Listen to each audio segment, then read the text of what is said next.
Welcome to Washington Today on C-SPAN Radio for Thursday, June 22nd, 2023. The Indian Prime Minister Narendra Modi makes a state visit to the United States. It includes a state dinner at the White House and a speech to a joint meeting of Congress. President Joe Biden welcoming the Prime Minister, saying of India, on the issues that matter most that will define the future, our nations look to one another, including on critical regional and global issues. And at a joint news conference, the Prime Minister asked about critics of his human rights record, and President Biden getting a question about calling the Chinese President Xi Jinping a dictator. The U.S. House votes to send to committees for further study a resolution to impeach President Biden over his handling of immigration and border security issues. House Ways and Means Committee votes to release testimony from two IRS whistleblowers who claim the Justice Department, FBI, and IRS interfered with the investigation of the tax evasion case against Hunter Biden. Will Hurd, a former Republican congressman from Texas, announces he's running for president of the United States, and he calls another candidate, former President Donald Trump, a lawless, selfish, failed politician. The U.S. Senate votes not to join the House in overturning an ATF regulation that says handguns with stabilizing braces must be registered with the federal government as short-barreled rifles or else destroyed. And a National Transportation Safety Board field hearing in East Palestine, Ohio, on the train derailment and hazardous chemical spill from February. The board chair says it's so members of the public can hold the NTSB accountable for conducting a fair, thorough, and independent investigation.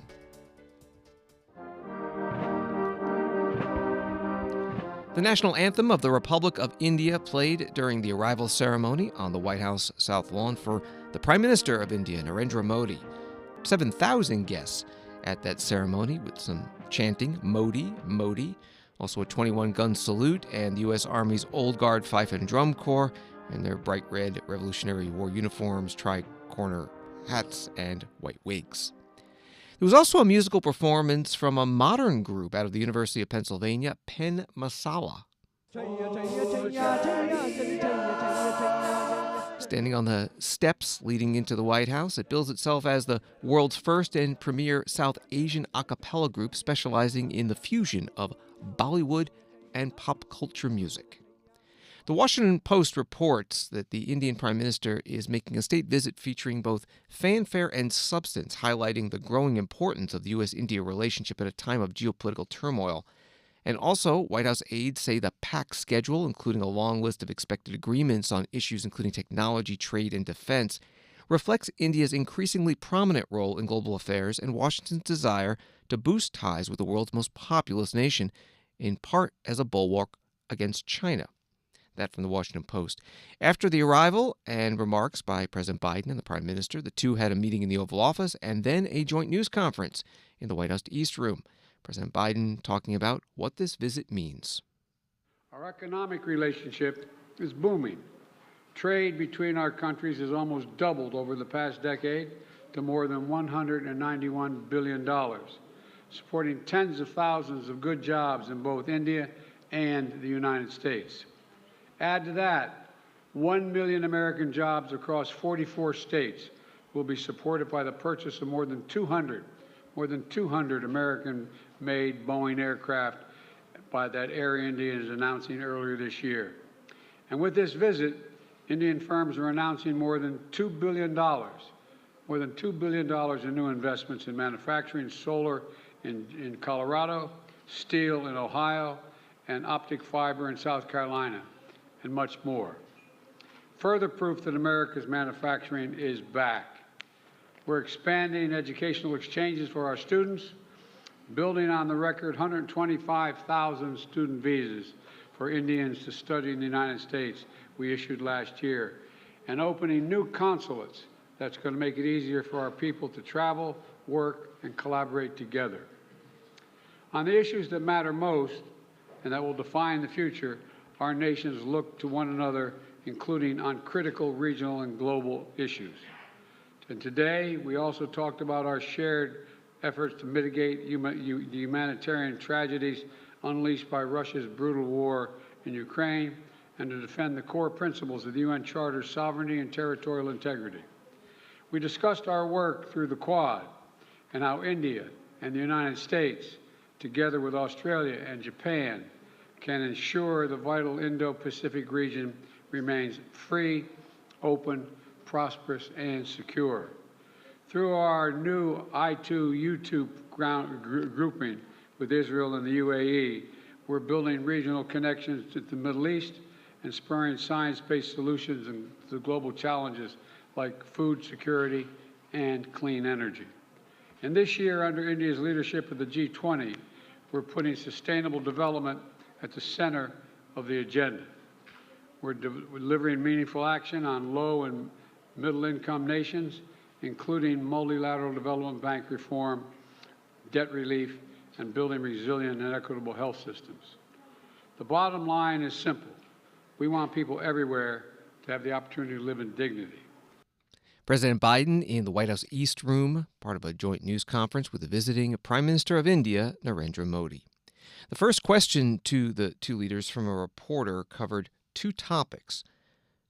President Biden earlier this week calling China's leader Xi Jinping a dictator, and human rights in India. Your comments at a fundraiser this week appear to be the first time in recent memory that a sitting U.S. president has called a Chinese leader a dictator. Did those comments about President Xi undermine or complicate the progress your administration has made in maintaining a relationship with China?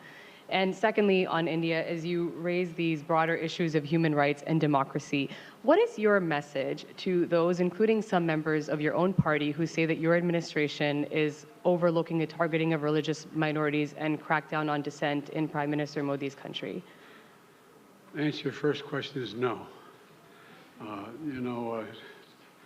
When we're talking to our allies and partners around the world, including India, we let the idea of my choosing and avoiding saying what I think is the facts with regard to the relationship with India, with China, is just not something I'm going to change very much. I think I believe that, and I've said this for some time, that the hysteria about the relationship with China is collapsing and moving, et cetera, et cetera. We had an incident that caused some confusion, you might say. But Secretary Blinken had a great trip to China.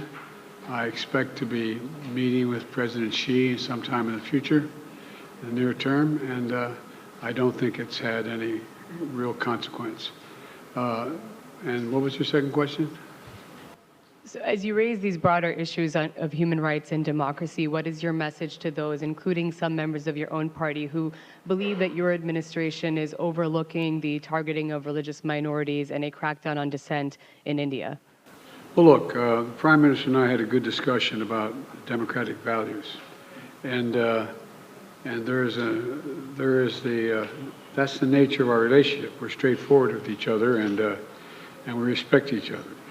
One of the fundamental reasons that I believe the U.S.-China relationship is not in the space it is in the U.S.-Indian relationship is that there's an overwhelming respect for each other because we're both democracies. And it's a common democratic character of both our countries and our people, our diversity, our culture, our open, tolerant, robust debate.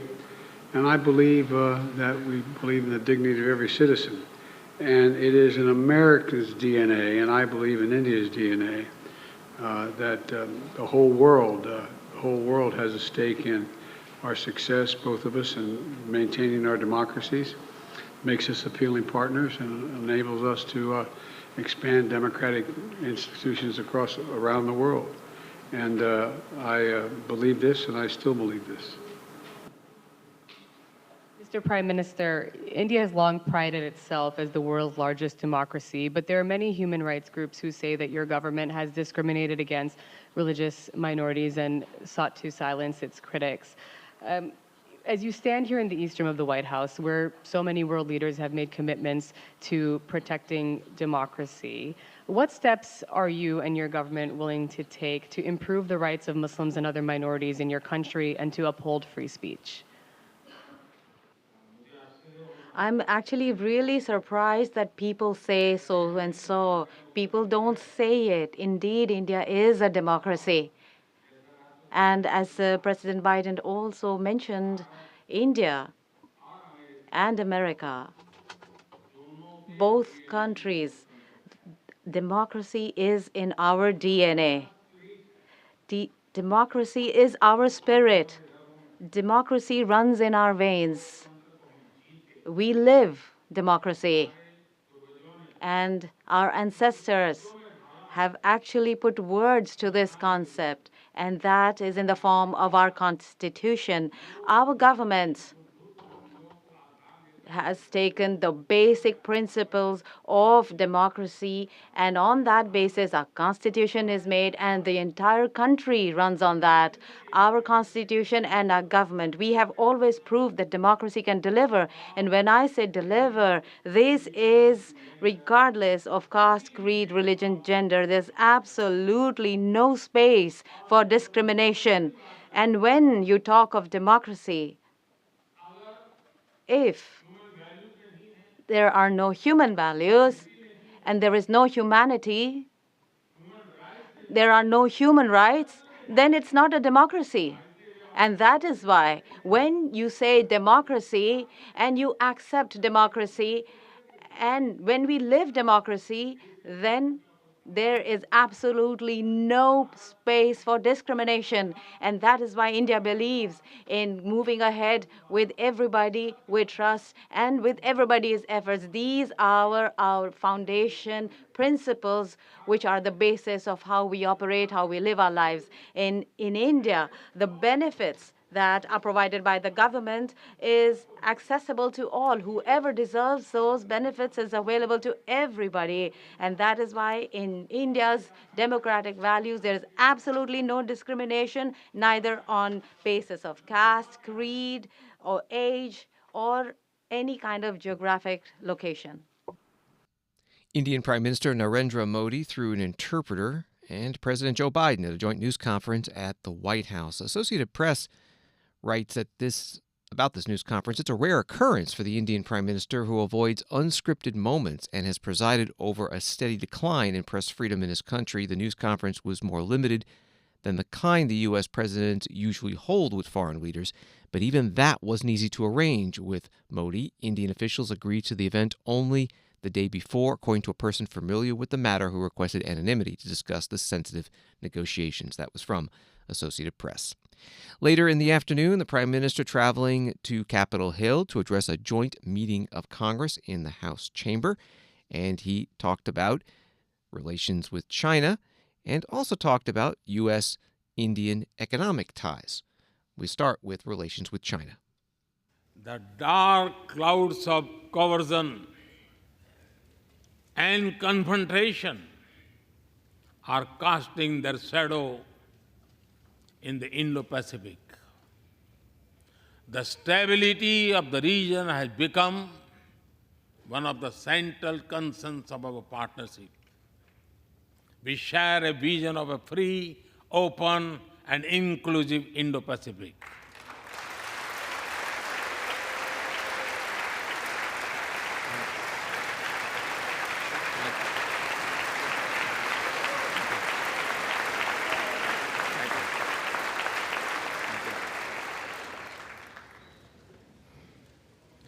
Connected by secure seas, defined by international law, free from domination, and anchored in ASEAN centrality.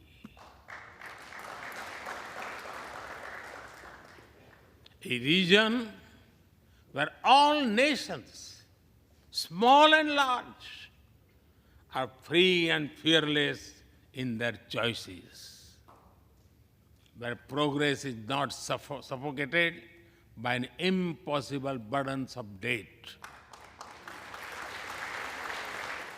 Indian Prime Minister Narendra Modi addressing a joint meeting of the U.S. Congress today. During his speech, which ran just over an hour, he also talked about U.S.-Indian economic ties.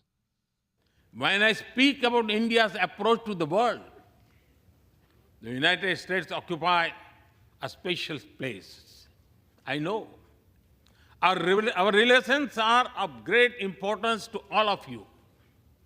Every member of this Congress has a deep interest in it. When defense and aerospace in India grow, industries in the state of Washington, Arizona, Georgia, Alabama, South Carolina, and Pennsylvania thrive.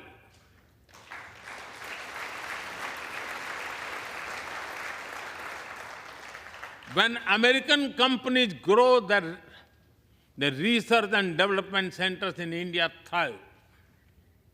When Indians fly more, a single order for aircraft creates more than 1 million jobs in 44 states in America.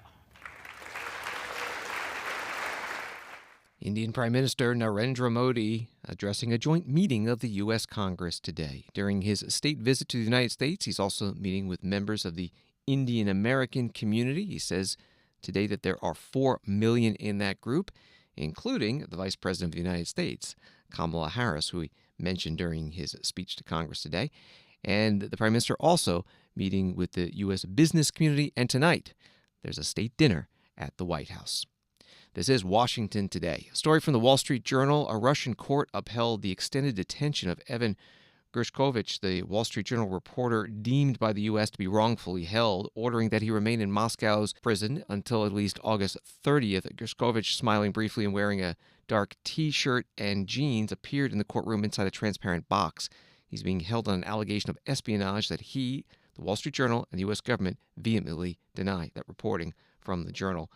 Also in the courtroom, Evan Gershkovich's parents and the U.S. ambassador to Russia, Lynn Tracy. And Lynn Tracy spoke to reporters outside after. This was a procedural hearing appealing the conditions of his continued detention, and we were extremely disappointed by the denial of his appeal. Although I could not speak with Evan directly at the courthouse today, we were able to see him in the courtroom. Failing to comply with its obligations under the Consular Convention in force between our two countries, Russia has denied the U.S. Embassy's requests for formal consular access on 3 occasions since I last visited Evan in April. Nonetheless, today in the courtroom, Evan continued to show remarkable strength and resiliency in these very difficult circumstances. U.S. Ambassador to Russia Lynn Tracy also telling reporters in Moscow today that the U.S. government continues its position that Evan Gershkovich and other wrongfully detained Americans in Russia should be released immediately. The charges against him are baseless. He is an innocent journalist who was carrying out journalistic activities and has been wrongfully detained. Such hostage diplomacy is unacceptable, and we call on the Russian Federation to release him, as well as Paul Whelan, another U.S. citizen who has been wrongfully detained. And we call for that release to occur immediately. U.S. Ambassador to Russia Lynn Tracy outside the courthouse in Moscow. More from the Wall Street Journal article. Analysts have pointed out that Moscow may be using jailed Americans as bargaining chips in soaring U.S.-Russian tensions over the Kremlin's military operation in Ukraine. At least 2 U.S. citizens arrested in Russia in recent years, including WNBA star Brittany Griner, have been exchanged for Russians jailed in the United States. Back to the United States, the U.S. House voting today to send articles of impeachment against President Biden to the Homeland Security Committee and the Judiciary Committee for further review. The articles charge President Biden with high crimes and misdemeanors over his handling of the U.S.-Mexico border. The articles were introduced on the House floor as a privileged resolution, which, under the rules of the House, normally need to be considered in some way within 2 days. But instead, the House voted today on a separate resolution to refer the articles to the committees. The vote was 219 to 208. Party line, Republicans yes, Democrats no. An Axios article has this: House Republicans have found their escape hatch on a resolution to impeach President Biden that many in the conference find premature. And the article says the move heads off a direct vote on whether to kill the measure, in which many Republicans plan to vote with Republicans. Congresswoman Lauren Boebert, Republican from Colorado, sponsor of the impeachment resolution, spoke today on the House floor in support of the second resolution to refer her resolution to the committees. Mr. Speaker, I rise today in support of my impeachment bill that will hold Joe Biden accountable for the dereliction of one of his most basic duties and allowing an invasion to take place across our southern border that has compromised the safety and security of the American people. With the passage of House Resolution 529 today, the House is taking historic action. For the first time in 24 years, a House Republican-led majority is moving forward with impeachment proceedings against a current president. This bill allows impeachment proceedings to proceed through the traditional institutional channels by building a body of evidence at the committee level through the committees on Homeland Security and the Judiciary, reporting out impeachment based on the evidence, and then the House adopting a resolution so that when a trial occurs, in the Senate, there is an existing evidentiary record to rely upon when holding President Joe Biden accountable. Since his first day in office, President Biden has trampled on the Constitution through his dereliction of duty under Article 2 to take care that the laws be faithfully executed.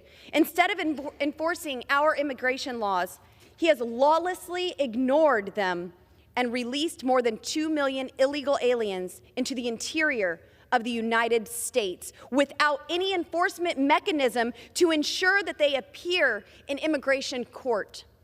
His actions and open borders agenda demonstrate that he has no intention of enforcing our current immigration and border security statutes on the books. Rather, he is deliberately making a mockery of the rule of law by ignoring congressionally enacted statutes. Joe Biden is threatening our constitutional republic's sacred separation of powers. Congresswoman Lauren Boebert, Republican from Colorado, today on the House floor. Congressman James McGovern, Democrat from Massachusetts, is the ranking member of the Rules Committee, also speaking on the floor today. Yesterday, Republicans dishonored this House and dishonored themselves by bringing to the floor a ridiculous censure resolution against Adam Schiff because Donald Trump told them to. And today, they're dishonoring this House and dishonoring themselves by bringing to the floor a ridiculous impeachment referral resolution against Joe Biden because Donald Trump told them to. This body has become a place where extreme, outlandish, and nutty issues get debated passionately, and important ones not at all. In short, Mr. Speaker, the Republican Party is a joke. They talk about law and order when their front runner for president has been indicted on federal charges. They talk about respecting law enforcement, then they come in here and downplay the rioters who came in here on January 6th and beat up cops with fire extinguishers. I don't even know how they look the Capitol Police officers in the eye when they walk in this place. They talk about how important it is that we follow a good process. Yet the Rules Committee was called in late last night, literally at a moment's notice, where they deployed emergency procedures so we could refer this measure to a committee. What a spectacular emergency. Truly something that needed to be done immediately. We all know the truth. The real emergency here was that the Georgia wing and the Colorado wing of the MAGA caucus got into a fight right over there on the House floor about who gets to impeach the president first. The truth is that Speaker McCarthy has lost control of this House, and it is being run by the MAGA fringe. This is nuts. Kids get shot in their classrooms. Nothing. Environmental disasters destroy entire communities. Nothing. Our air is clogged with smoke because half the northern hemisphere is on fire due to climate change. Nothing. But when the MAGA wingnuts say jump, Speaker McCarthy says, how high? Congressman James McGovern, Democrat from Massachusetts, on the House floor before the House voted 219 to 208 along party lines to send the President Biden impeachment resolution to committees. The story from Fox News: the House Ways and Means Committee on Thursday released testimony from two IRS whistleblowers who say the Justice Department, FBI, and IRS interfered with the investigation of the tax evasion case against Hunter Biden. The news comes days after the Justice Department announced that Hunter Biden will plead guilty to 2 misdemeanor counts of willful failure to pay federal income tax as part of a deal that is expected to keep him out of prison. Hunter Biden also agreed to enter into a pretrial diversion agreement regarding a separate charge of possession of a firearm by a person who is an unlawful user of or addicted to a controlled substance. That reporting from Fox News. Here is Congressman Jason Smith at a news conference after a closed Ways and Means Committee hearing in which the committee voted to release the IRS whistleblower testimony. I can now confirm that we have credible whistleblower testimony alleging misconduct and government abuse that is resulting in preferential treatment for the president's son, Hunter Biden. Mr. Biden has been under investigation for tax crimes that include evading taxes on income from foreign sources. Only the Ways and Means Committee has the ability to report this information legally to the full House of Representatives and thereby make it known to the American public. Doing so is an important step in preventing future misconduct, encouraging other whistleblowers to come forward, and considering possible future legislative reforms. As I mentioned in my remarks before the executive session, there are 3 areas of focus in the transcripts of interviews with whistleblowers. Number 1, the federal government is not treating taxpayers equally when enforcing tax laws. Number 2, whistleblowers claim the Biden Department of Justice is intervening and overstepping when it comes to the investigation of the president's son. And number 3, these whistleblowers report they have faced almost immediate retaliation. Congressman Jason Smith, Republican from Missouri, chair of the Ways and Means Committee, at a news conference with other committee Republicans today after that closed meeting and a vote to release this whistleblower testimony. Roll call reporting that the vote in that meeting was along party lines. Congressman Smith saying the whistleblower testimony claims that Hunter Biden failed to pay taxes on $8.3 million in income, and that U.S. Attorney David Weiss tried to bring charges against Hunter Biden in Washington, D.C. and California and was denied, and that David Weiss also asked for special counsel status and was denied that as well by the Justice Department. The U.S. House Democratic leader Hakeem Jeffries asked today about all this at his regular weekly news conference. The Ways and Means Committee today held a meeting. They are now alleging that they have a whistleblower and that there was preferential treatment given to Hunter Biden pertaining to tax records. I know it's easy for Democrats to snuff this off all the time, but is there some there? Don't you guys have to at least take this seriously when they make those allegations and continue to have hearings and meetings and then come out publicly and say, oh, we think there's preferential treatment?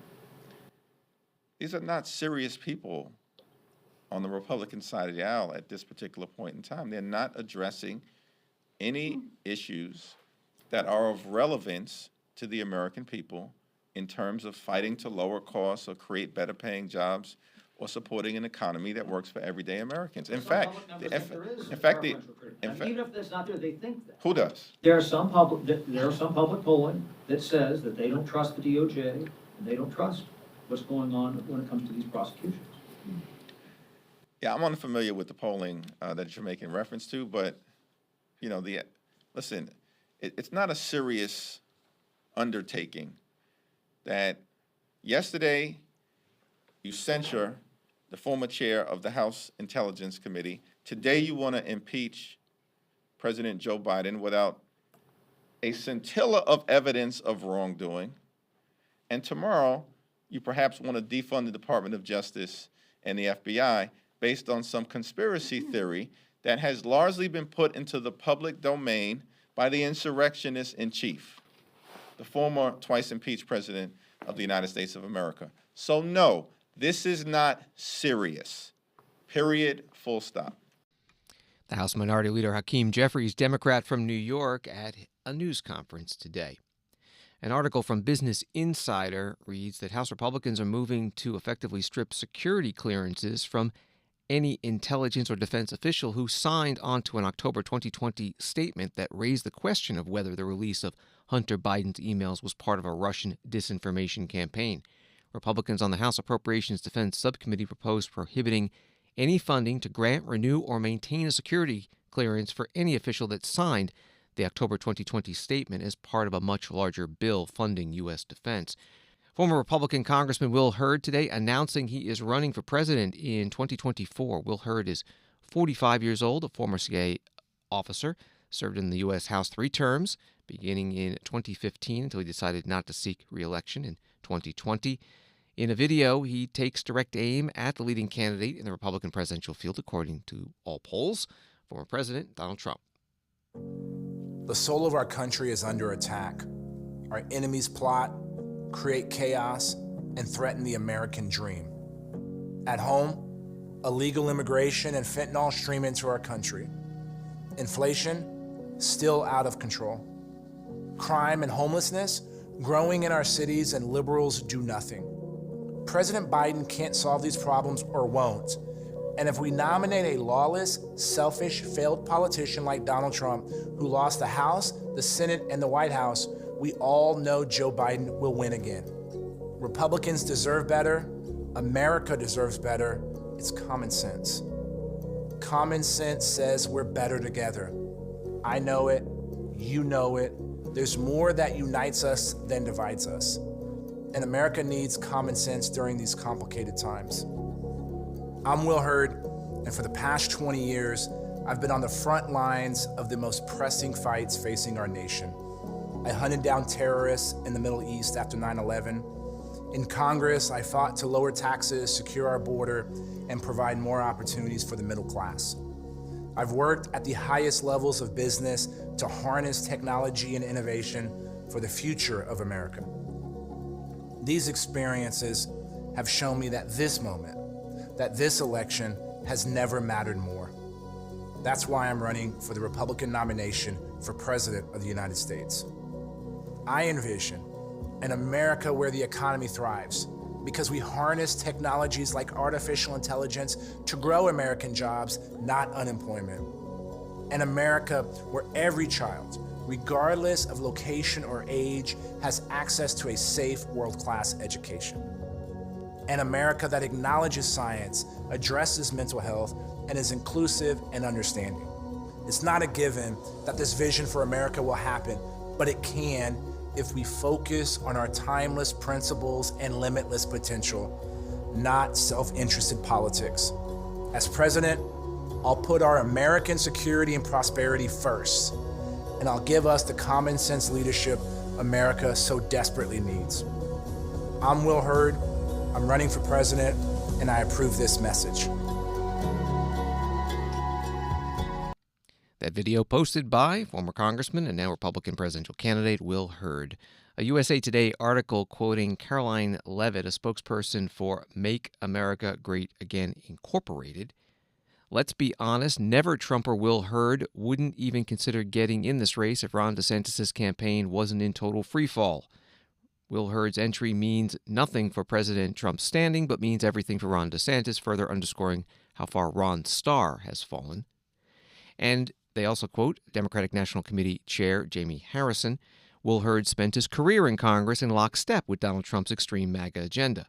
The GOP primary field is overflowing with MAGA Republicans desperate to win over the right-wing fringes, and Will Hurd is just the latest entrant into an incredibly chaotic and extreme 2024 field. Washington Today continues in a moment. You can now find all of C-SPAN's nonfiction-focused podcasts in one place, the C-SPAN Bookshelf feed. Follow now, and you'll get all of C-SPAN's podcasts that are nonfiction book-related every week. I'm Shannon. And I'm Rachel. And as part of the podcast team here at C-SPAN, we wanted to make it easy for our nonfiction book lovers to access all of our offerings in one place. Hear from authors like Kadada Williams on her book, I Saw Death Coming, Joan Biskupic and her latest, 9 Black Robes, or Neil King, who shared his walking journey from D.C. to New York City in his book, American Ramble. Featured programs will include Book Notes Plus, Q&A, Afterwards, and About Books. You can follow the C-SPAN Bookshelf feed wherever you get your podcasts.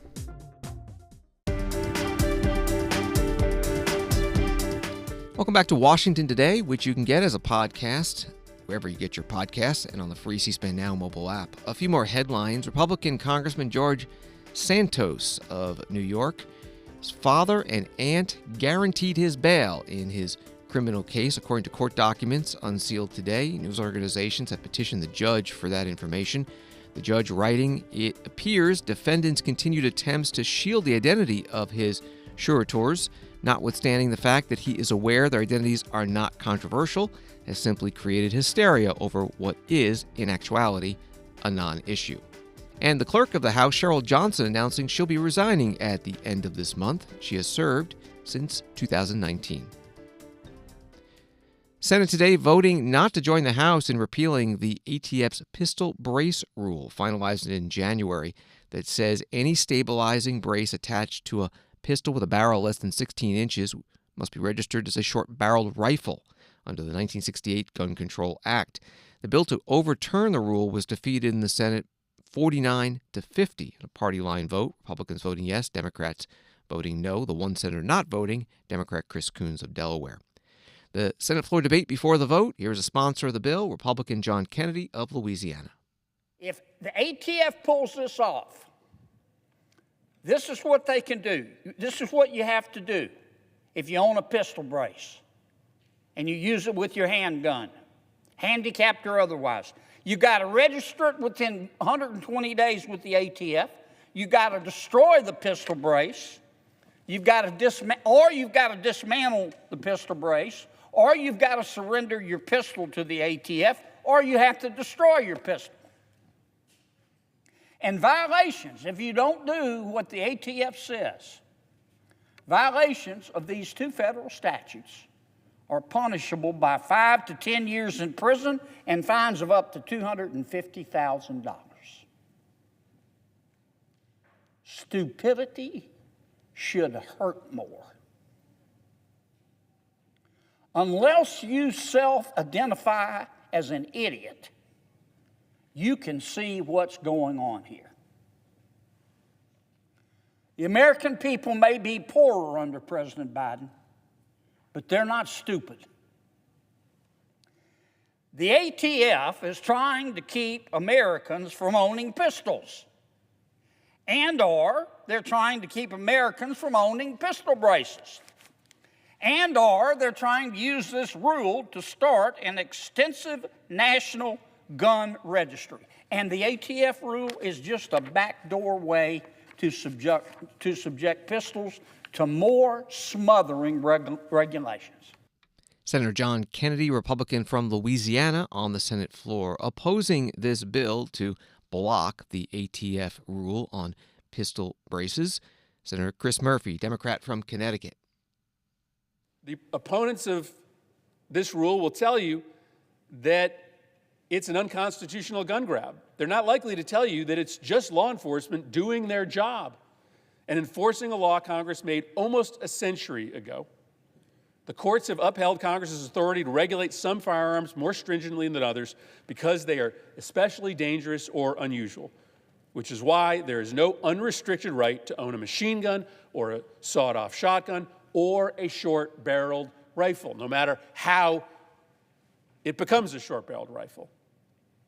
When Congress passed the National Firearms Act, it chose to regulate these dangerous firearms by taxing them and requiring registration. Courts have agreed possession of an unregistered short-barreled rifle poses a danger to the community. Events have borne this out. Over the last 5 years, unregistered, arm brace-equipped guns have been used in high-profile mass shootings in Dayton, in Boulder, in Colorado Springs. Mass shooters like these unregistered arm brace-equipped guns. Senator Chris Murphy, Democrat from Connecticut, on the Senate floor. Senate voting down this bill that would overturn the ATF pistol brace rule. The vote was 49 to 50. The House had passed the bill 219 to 210. President Biden had said he would have vetoed the bill had it passed both the House and Senate and reached his desk. An article at thehill.com has this. Senators Joe Manchin of West Virginia and John Tester of Montana, two centrist Democrats facing tough re-election races next year in red states, both voted against the resolution. They both have a history of supporting gun owners' rights. The Federal Reserve Chair Jerome Powell testified today before the Senate Banking Committee, repeating what he said yesterday before the House Financial Services Committee, that the Fed will raise interest rates at least one more time this year, probably two more times, because, he said, inflation pressures continue to run high. Chair Powell was also asked today about bank regulation after the recent collapse of Silicon Valley Bank, Signature Bank, and First Republic Bank. At the financial news website Berzinga, there's this. Chair Powell acknowledged the existence of a trade-off between increasing bank capital and facilitating the flow of capital into the economy. He hinted at a potential 20% rise in bank capital requirements from present levels, with a special focus on globally systemic banks and those with more than $100 billion in assets. Here's part of the exchange with the Fed chair and the Senate Banking Committee chair, Sherrod Brown, Democrat from Ohio. We are committed, and I am personally committed, to learning the right lessons from what happened in Silicon Valley Bank and the other two failures, and vigorously implementing appropriately. I think there's a clear need to strengthen both supervision and regulation of banks of that size. And I can go into more specifics in the course of the hearing, but I do think we need to learn those lessons, and I think we've started to do that. And it's something, what we saw was an unexpected bank failure overnight led to contagion and threatened the broader banking system, and that's not supposed to happen. And we're gonna take appropriate measures to reduce the chances that something like that would happen. Let me follow up briefly on that. The Fed plans to propose an overhauls we've talked about to existing bank capital requirements, so we have a more resilient banking sector. Is increasing capital requirements for banks with $100 billion or more in assets to prevent future bank failures, is that a strategy the Fed plans to, is willing to deploy to promote financial stability? So we have not come to there hasn't been a final proposal. There's been a proposal that's been circulated, but it's, in my understanding, it's not final, and I know things are still moving around a little bit, so I don't really have a final proposal that I can comment on. I do think that the capital increases that are getting so much notice are really on the larger banks. There may be also some capital increases in the proposal for banks down to $100 billion, but not below that. And yesterday you said we want to, in particular the G-SIBs, the 8 largest banks, to have very high levels of capital and liquidity. You stand by that statement? I did, and I said, of course, we did spend years raising capital and liquidity standards a great deal on those institutions, and I supported all of that. And then I concluded by saying that further increases, if they are proposed, will need to be justified. They'll, of course, as any change in rule would be. Federal Reserve Chair Jerome Powell, questioned by Senator Sherrod Brown, Democrat from Ohio, chair of the Banking, Housing, and Urban Affairs Committee. Wall Street today, the Dow down 4, NASDAQ up 128, and S&P up 16. The Senate has voted to ratify the US-Chilean Tax Treaty 13 years after the treaty was signed. The vote was 95-2. The two noes, Republicans Josh Hawley of Missouri and Rand Paul of Kentucky. An article at thehill.com says that Senator Paul has held up this treaty, concerned that provisions of the treaty would allow foreign tax authorities access to information on U.S. citizens. And the article also says that the Senate Majority Leader Chuck Schumer lauded the agreement and specifically pointed to Chile's vast lithium reserves as a chief driving force to cement the treaty. From the Washington Post, the fire chiefs whose departments were first on the scene of February's fiery train derailment in eastern Ohio agree that firefighters need more training about hazardous chemicals, but that it would be hard for them ever to be fully prepared to deal with a disaster of this magnitude. The National Transportation Safety Board is holding a 2-day field hearing in East Palestine, Ohio, on the February 3rd Norfolk Southern derailment. Thursday's proceedings are focused on the emergency response to derailment and the crucial decision officials made 3 days later to release the toxic vinyl chloride from the 5 tank cars and burn it to keep them from exploding. That from the Washington Post. Here is the NTSB Chair Jennifer Homendy opening the field hearing. On behalf of the entire agency, I want to express our sincere regrets and for the entire community who continues to experience a significant tragedy. We spoke to many of you last night. I see many of you in the audience today. Thank you for giving us the time last night to talk with you about the NTSB, to share with us about your experiences. And thank you for the time to ask us questions.